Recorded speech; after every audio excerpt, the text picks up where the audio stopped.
All right, some people avoid this, but it's very important. Let's talk about managing your finances. The final part of this module is to manage your finances. If you don't know how to manage them, then I recommend that you hire or outsource this to someone else. But as a business owner in charge of your team, you need to know what your finances are to evaluate your business growth.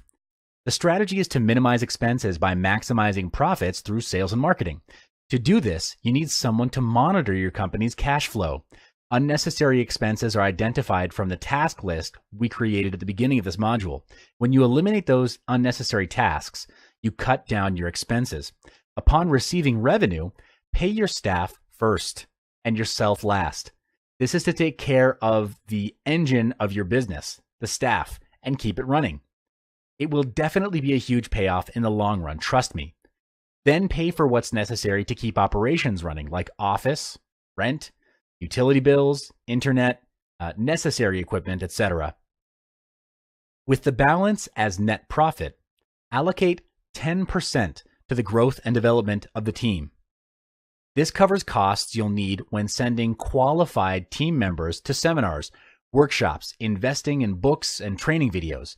Do this strategically with a specific outcome in mind. Don't spend willy-nilly. Allocate another 5% to spend on R&R. The team simply can't be running 24/7, especially when it comes to creative work. The mind needs to rest and unwind, and funds are needed to accomplish that.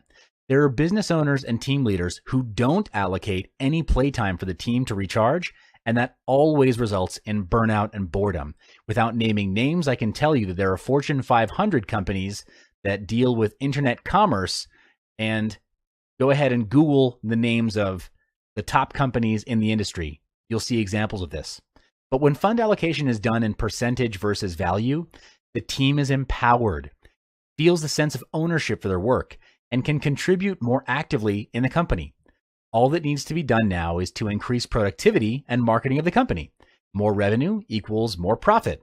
More profit equals more funds for learning, profit sharing, and R&R.